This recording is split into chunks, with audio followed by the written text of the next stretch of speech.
Dana, it's getting warmer outside.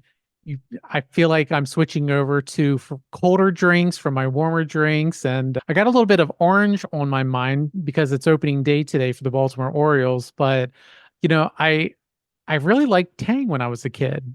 Just that powder orange substance, and you just Yep. mix it in a little bit. Tang, the drink of the astronauts, right? I think you're dating yourself too, Charles. I'm just A going to little bit. say. Well, I probably had more of the powder form Hawaiian punch, but I think more people recognize like Tang is, Yep. somewhat universal, right? Um, you could bring it anywhere. You could bring it to a picnic. You can bring it on vacation, just, Right. As long as you anytime you had need it. water to mix it with, Just add water, right? you'd be good. Now, imagine something like Tang, not drinkable though, unless you're a vampire, but for use of blood. Huh. That's an interesting concept, right? It is. And so we have somebody at the University of Maryland School of Medicine who's making a freeze-dried powdered substance that you just add water to create blood that could save countless number of lives for the people who are bleeding out because of a car accident, or maybe they were shot on the battlefield serving in the military. Yep. Yep. We have one of our very own doctors with us today. He is the professor in the Department of Pediatrics, Dr. Allan Doctor. We won't be able to forget that name. And I'm sure he's heard that joke before. So he is our 2022 David J. Ramsay Entrepreneur of the Year. He's the co-founder and chief scientific officer at KaloCyte, which is working to develop, as you said, a dried bio-inspired artificial red blood. He's a professor in the Department of Pediatrics here at the University of Maryland, Baltimore.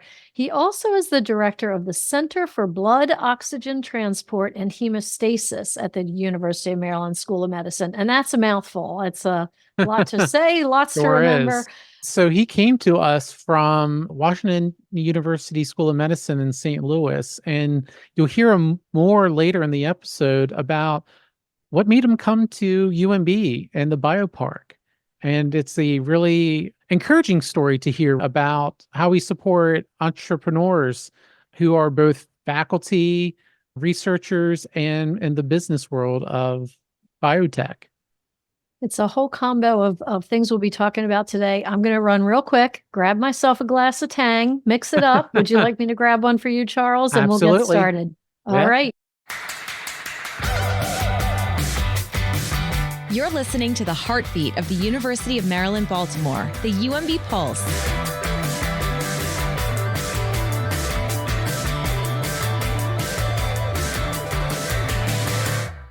Welcome, Dr. Doctor. We're so happy to have you here. Thanks. I appreciate the invitation. Let's start out today. Back in my former life, many, I won't say how many years ago, I was a biology major. So I do remember a little bit. Blood is an interesting type of substance. It has very specific colors and components to it. Would you take a minute and just give us a blood 101 lesson? Sure. Blood is technically an organ like your liver and kidney. It executes lots of important functions in our body. The one that most of us are pretty interested in is moving oxygen from your lungs to the cells where it's consumed. So everybody probably knows that all of our cells have little furnaces where they burn glucose using oxygen. And the oxygen has to get there through our bloodstream, and blood goes through the lungs, capturing the oxygen in a protein called hemoglobin that's carried in our red blood cells. That's what makes blood red, by the way, is the hemoglobin. And then it gets pumped by the heart and distributed through blood vessels so that it flows through all of our tissues. And it then captures carbon dioxide and other waste, and that travels around the body, and the wastes are excreted in the kidney or processed in the liver and so on. Blood also carries a system for closing holes. So if you get cut and your blood starts to leak out, it stops on its own because you have a clotting system that plugs the hole. And that's another very important function of blood. Perfect. So you've kind of laid the groundwork for us to understand what blood is and why we need it. So set the scene for us. Why are you studying about blood? What problem are you trying to solve related to blood? And how long have scientists been looking into this phenomenon? So how long have scientists been looking into it is a complicated question. Really, in the surprisingly, yeah, well, blood and its functions weren't really understood until really the 1600s or 1700s, when people finally realized that there was a circulatory system and that blood was part of it. That's a whole nother story, though. What we study in my laboratory is the how blood distribution is governed, because we have a very efficient system for distributing blood flow with literally miles of routes that our blood can take in order to get to every single cell.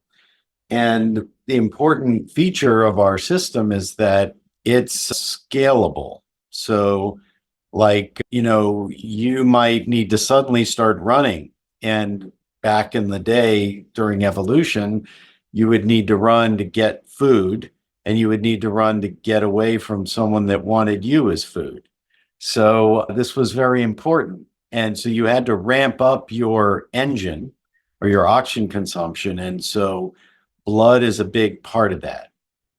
Now, blood is driven through the system through blood pressure, right? It's a pressurized system. That's what moves the blood up to your brain or through other solid organs. And the pressure's delivered by the heart.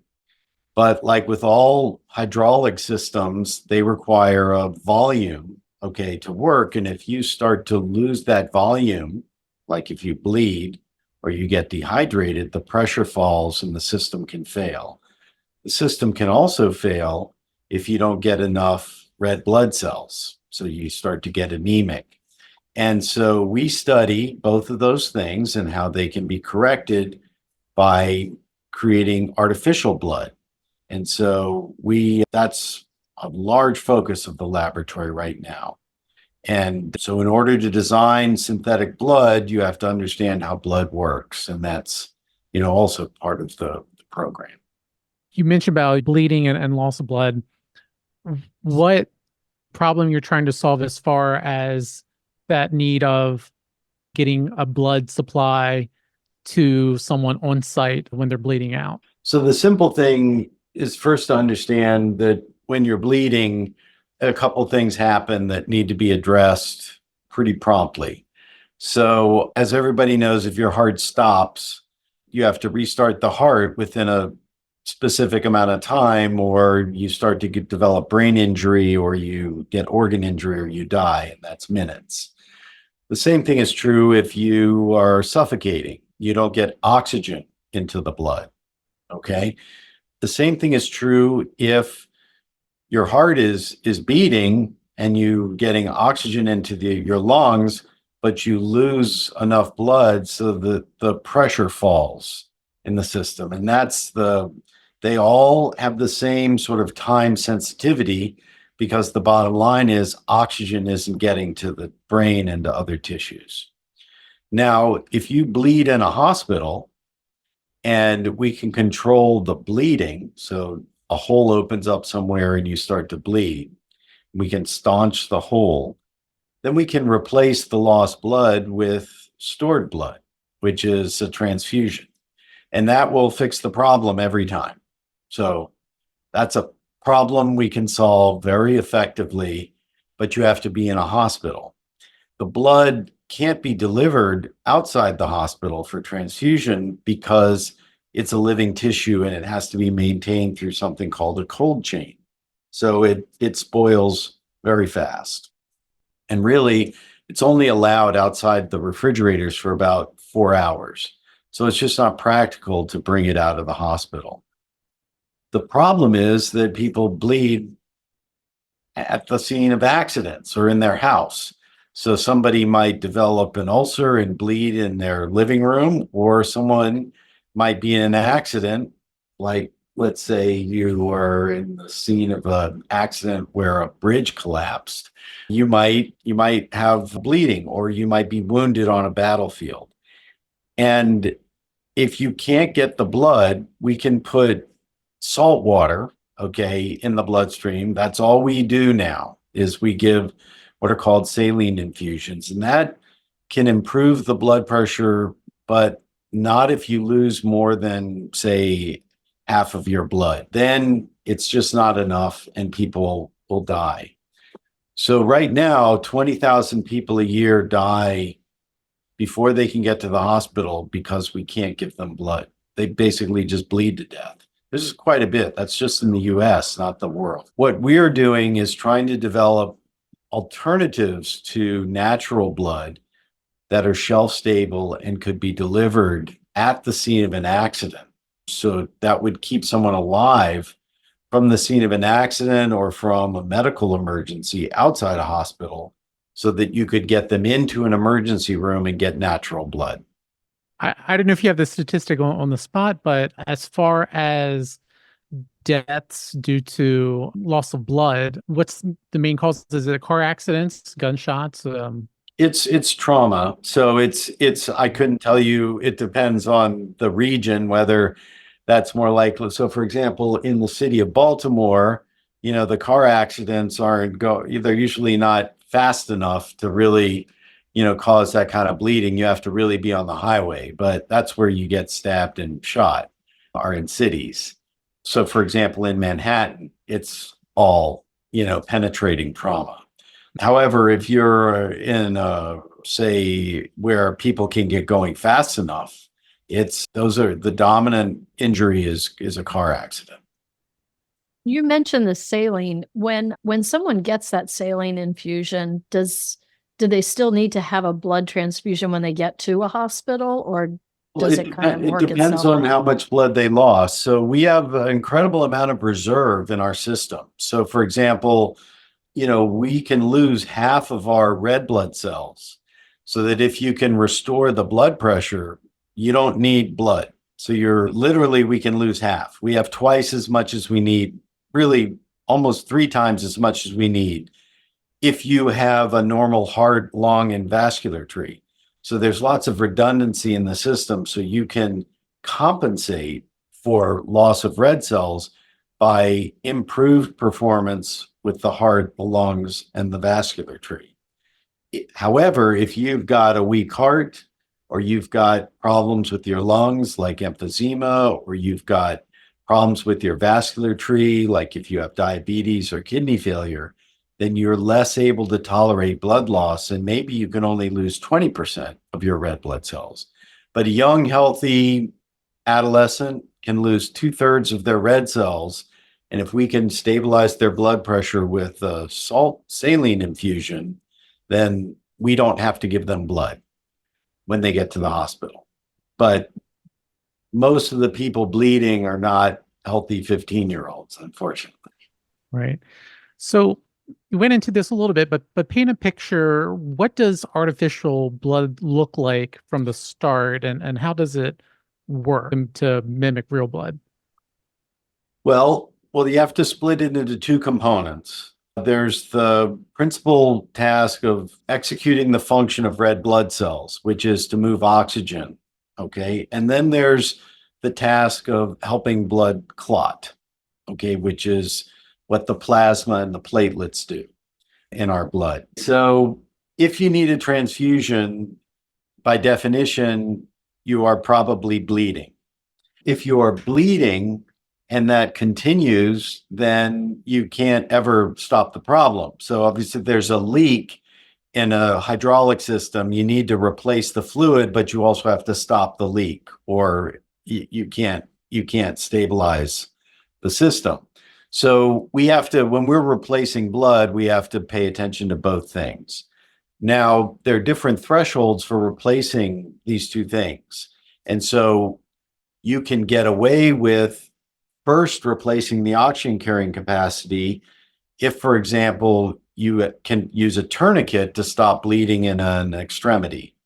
But if you have internal bleeding from an ulcer or a fractured liver or kidney or something like that, or bleeding into the chest, where you can't, it can't be controlled easily before you get to the hospital, then we also have to give components that help stop the bleeding, which would be synthetic or artificial platelets and plasma. The oxygen carrier, okay? People have been working on this for almost 80 years. And the principal problem is red blood cells can't be stored at room temperature. So what people tried was to purify the key element from red cells, hemoglobin, and to just put that in the bloodstream, hoping it would work. Now, there's a reason that humans evolved and mammals and basically all animals, more complicated than a worm, evolved with the hemoglobin encapsulated in a membrane. It's not free in plasma. There's a reason for that, in that it causes injury to blood vessels if it's free. And people didn't learn this until we tried, putting hemoglobin free into the bloodstream. And people found some problems that they tried to address with modifying it chemically and creating complex polymers, and it looked like it might work. And they got very far with this program, even to human trials. But those human trials ended up resulting in making the recipients even sicker than they were if they didn't get blood. And so people were dying from heart attacks and strokes who had gotten the artificial blood. And the FDA closed this program down in around 2006, 2008. And the next generation, of oxygen carriers all sheathe the hemoglobin inside a membrane, inside a cell. And that's a more complicated problem. And that's the one that we have worked on, is that we have designed an artificial red blood cell where we have a membrane that imitates the behavior of the membrane that encloses hemoglobin in a red blood cell. And we strip down the contents to only include the elements that carry oxygen. And so we've done that, and we can now freeze dry it. So it's a dry powder like instant coffee, which is freeze dried. And just like instant coffee, you reconstitute it by adding water.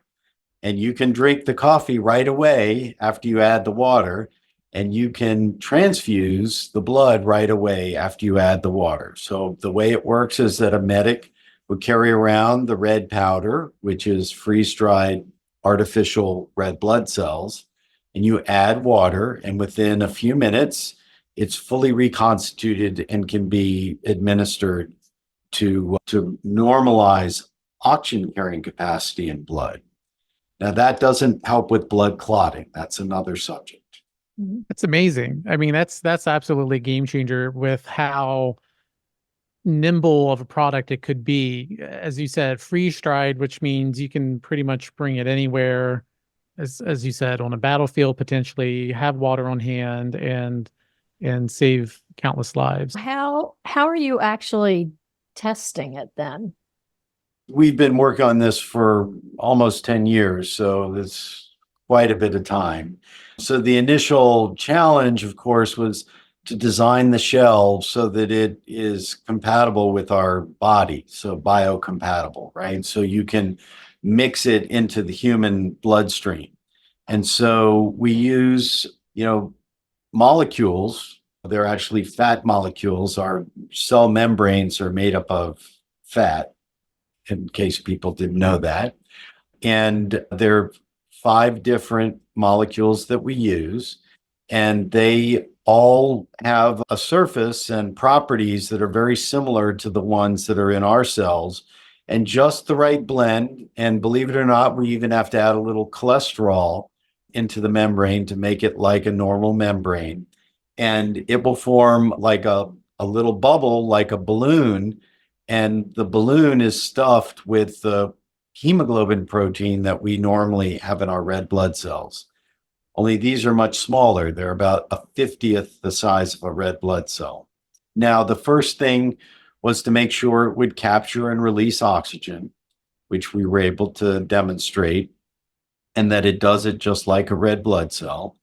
And the next thing was to demonstrate that it won't break open when it's flying around the bloodstream. So we had to work on it to make it stable for what we call the shearing stress of going through circulation.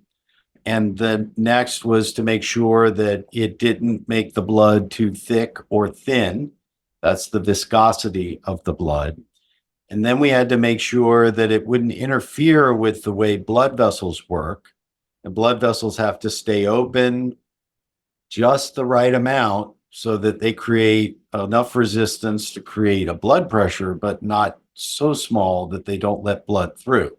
And this was a huge problem with the quote naked hemoglobin that would just go straight into the bloodstream because it interfered with the regulation of blood vessel caliber. So they would get very small. They would go into spasm, kind of like you would get a cramp, in your arm or leg, and the muscle sort of clinches up. And what was happening is our blood vessels have muscles, and they would clinch up as if they had a cramp, and then no blood can go through. And this was being caused by the free hemoglobin. So we had to make sure our cells don't do that. And finally, we make sure that they don't activate our immune system, because our immune system is designed so that it's constantly interrogating anything it encounters. Is this part of your body or not? And if it's not, it goes after it with a vengeance, like it goes after a virus or a bacteria or a fungus or foreign tissue. So it will go after foreign material, and that has to be what we call immune silent. And so that was all the bench testing, okay, before we even got into animals. And then we started with mice and rats, and now we're into rabbits, and we've been working in rabbits for a few years. And our next step is to move into primates. So, and then humans. And we're what we think is about 2 years away from our first trial in humans. That's amazing. That's incredible. I didn't even think about the immunity part, that people's cells would reject it or could reject it. Yeah, so the important thing to recognize is that because it's immune silent, there's no blood typing. So we can give it to anybody regardless of blood type. And in fact, it's so immune silent, we can give it to any species. So we can give the same red cells to a dog, a whale, a mouse, a zebra, whatever. So there's a veterinary application for the same product. Wow, that's incredible. I was wondering too, red blood cells naturally have their own lifespan. What's the lifespan of, or does it even matter, of an artificial blood cell? Oh no, it matters. So you want it to circulate for just the right amount of time. So red cells, by the way, circulate for about 120 days after they're born in your bone marrow. It's amazing how we are constantly replacing our blood. You turn over about 1% of your red blood cells a day. And in the course, which is, billions of red blood cells, we have about 3 or 4 trillion red cells circulating right now. It's the most abundant cell in your body it's about 80% of your cells are red blood cells. And you make, I think it's 4 or 5 kilograms of red blood cells in the course of your lifetime. So it's a very important cell. So the artificial red cells circulate. So we speak in terms of half-lives. So that means when about half of them disappear. So the half-life is, depending on circumstances, anywhere from 10 to 16 hours. So it's suitable for bridging therapy from an accident to an emergency department. And then after you get to the emergency department, if you still need blood, you would then get natural blood, so that they don't last quite as long, or anywhere near as long as a natural blood cell does. That's so interesting. When you think about people with whether they have, well, this might sound like a silly question, but what if I have like some sort of artificial organs? Is the blood as effective? Like, is there anything different if I have something, some sort of a transplant? No.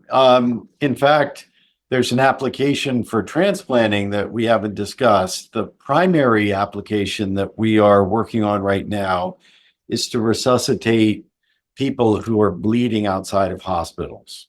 Okay. But there are other issues. For example, when we do a transplant, you take the organ out of the donor and you put it into the recipient. And usually unless it's a living transplant where you've got a living donor giving a kidney and it's going into the recipient might be in the next room. Usually you harvest the organ in a certain place and time, and you transplant it in a different place at a much later time. And the organ has to be preserved as you go from the donor to the recipient. And there's a limited amount of time that you can have an organ out of the body. So the time that you can have an organ out of the body can be extended if you could create an artificial circulation for that organ. And natural blood does not work that well in this situation. And so the blood substitute can extend the duration between organ harvest and transplant, and even resuscitate organs that might not be working so well. So if somebody is donating organs, often they're not healthy. So sometimes those organs are impaired, and you can get them out and resuscitate the organ, then you can salvage organs that would not otherwise be transplantable. So there's a transplant application for the synthetic blood. Also, when you go on cardiopulmonary bypass in the hospital for heart surgery or lung surgery, sometimes you have an artificial circulation, and that requires blood. Now, especially for babies. Now, we envision the possibility that you could, when you put someone on bypass, take their own blood and take it out of the system and store it, do the operation under artificial blood, and then remove that and put the natural blood back. And that would prevent somebody from getting exposed to transfusion, because transfusions during bypass operations create injury. Additionally, you've heard of interventional radiology, where they do angioplasties and open blocked arteries. So to open a blocked artery, you put a balloon in a catheter and blow up the balloon, and you relieve a stricture, or you break open a clot. And you do that in the brain and the heart and the kidney, other really vital organs. So your ability to do that is limited by how long you can hold the balloon up, okay? Because no blood goes past the balloon when it's open. If instead you can give artificial blood through a catheter tip that goes beyond the balloon, then you could extend the time that you can keep the balloon up and make those procedures safer. So there's lots of other applications for this, even in space. So to go to Mars, there's no blood bank on possibility there. Right. And believe it or not, the current plan for space travel, if there's an accident where there's bleeding, is to hold pressure. That's it. So there's no possibility of bringing a blood bank with you because of the weight constraints. And the only other option would be to have astronauts that have compatible blood types, so that if someone needed a transfusion, you could take blood from astronaut 1 and give it to astronaut 2. Now, obviously, that's not ideal. So NASA is actually interested in freeze-dried blood because it's light.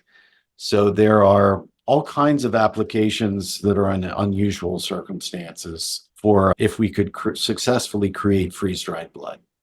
You brought up a good point, the interest in it, just the concept of substitute blood just tips the scales and opens up all sorts of possibilities. So with that, obviously you have the attention of the federal government. So tell us a little bit about some of the funding and research commitments you've received recently.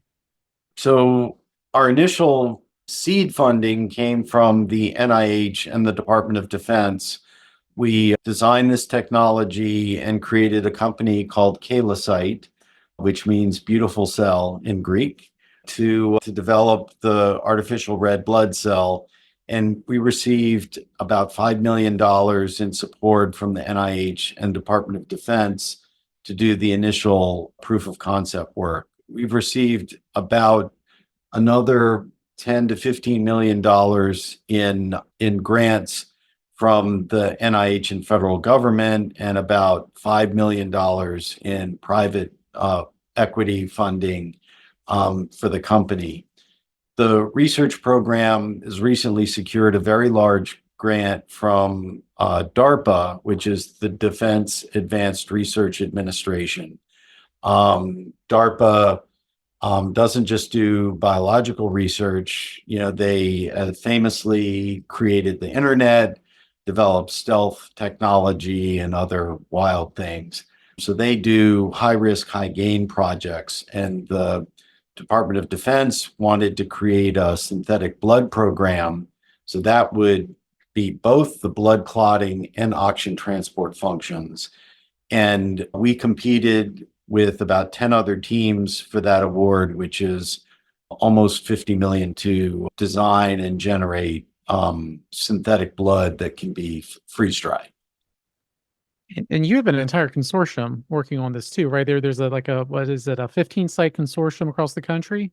Yes, there's multiple sites, including several large universities, as University of Pittsburgh, University of California, San Diego, Case Western Reserve University, Penn State University and Ohio State University are all participating. And then several small companies that are generating the components. KaloCyte is generating the oxygen carrier. There's a small company called Hemotherapeutics that is developing the synthetic platelet. And there's a larger company, Teleflex, that is generating the freeze-dried plasma.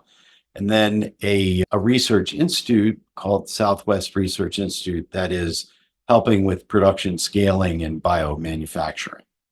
It's incredible. So you are actually here at UMB, University of Maryland, Baltimore, working on this. Tell us, has UMB been a support for this type of faculty entrepreneurship?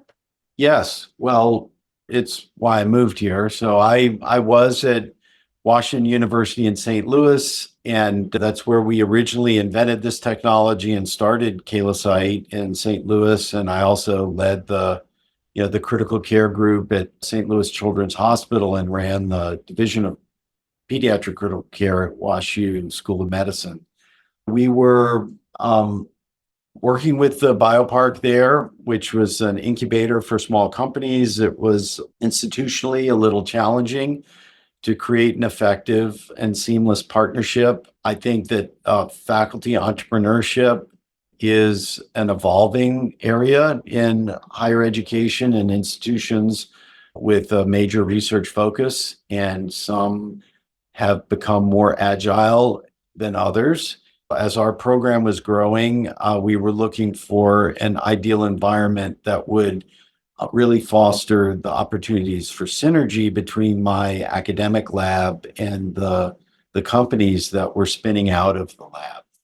And so University of Maryland, we looked all over the country and was exceptional in what they were, the environment, the proximity to NIH and Department of Defense, to the Shock Trauma Center and the BioPark here, and the university and leadership at UMB was very flexible and in allowing us to embed small companies in a new research center in university space, which was very innovative and frankly new for UMB. It is the reason we were able to compete effectively for this DARPA award. No one else had the same opportunity to offer the government such synergy between the small companies and the unique capabilities that are really only available at research institutions. Great to hear. And we're glad that you chose us to relocate your company and your research here. Yeah, as you mentioned, University of Maryland BioPark is an amazing area on our western edge of our campus. There's so many biotech companies there. It's a great, thriving environment, and it's growing. We have the 4MLK building going up, hopefully completed soon. We'll have space for even more companies, more like yourself. And it's not just the fact that we came here. The Office of Technology Transfer has provided incredibly robust support for new intellectual property generation. We've created many new patents since we've come here.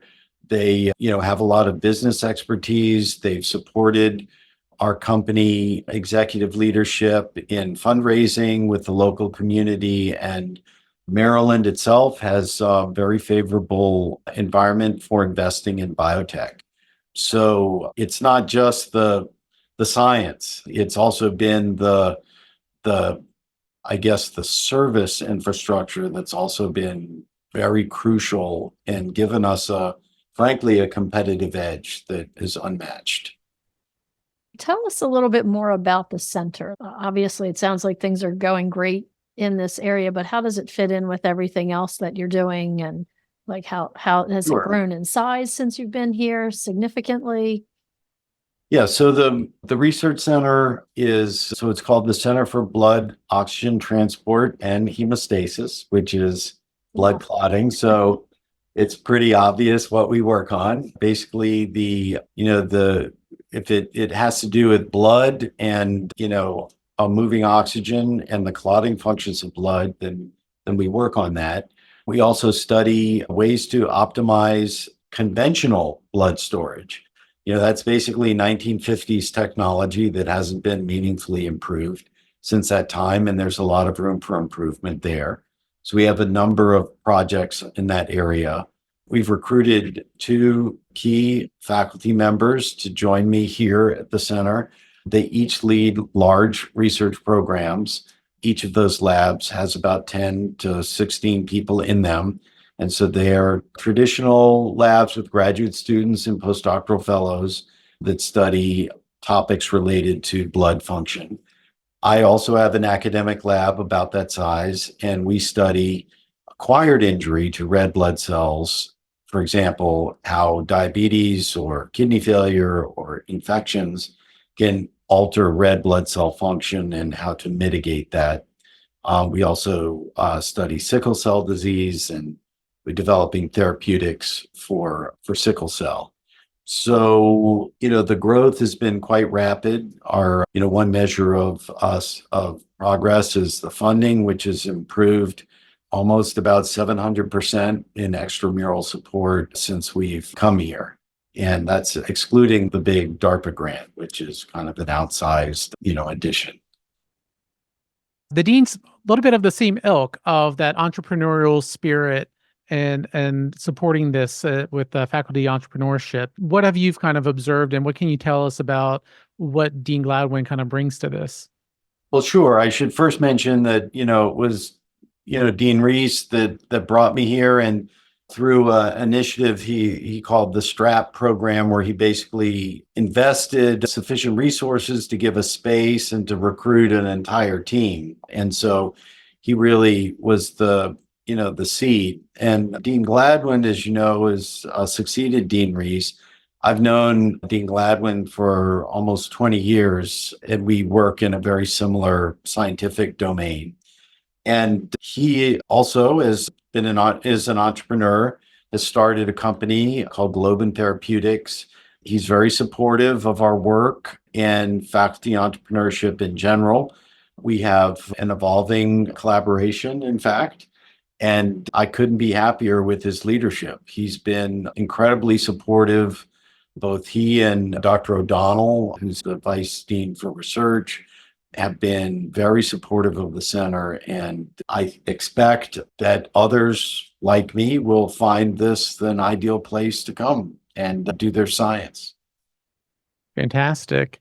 Well, we've really kind of touched on the very tip of artificial blood in our short time here, and hopefully your research continues with great success, and can't wait to have it hit the market and save plenty of lives. Well, thank you for the interest and the opportunity to discuss it. If anybody in the university community would like to learn more or interact in a collaborative fashion, my name's pretty easy to remember. And so I'd be delighted to address any inquiries from the community.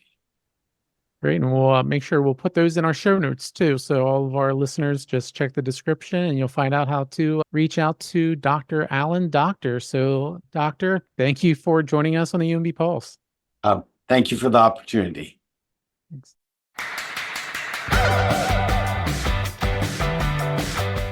The UMB Pulse with Charles Chalet and Dana Rampolla is a UMB Office of Communications and Public Affairs production. Edited by Charles Chalet, marketing by Dana Rampolla.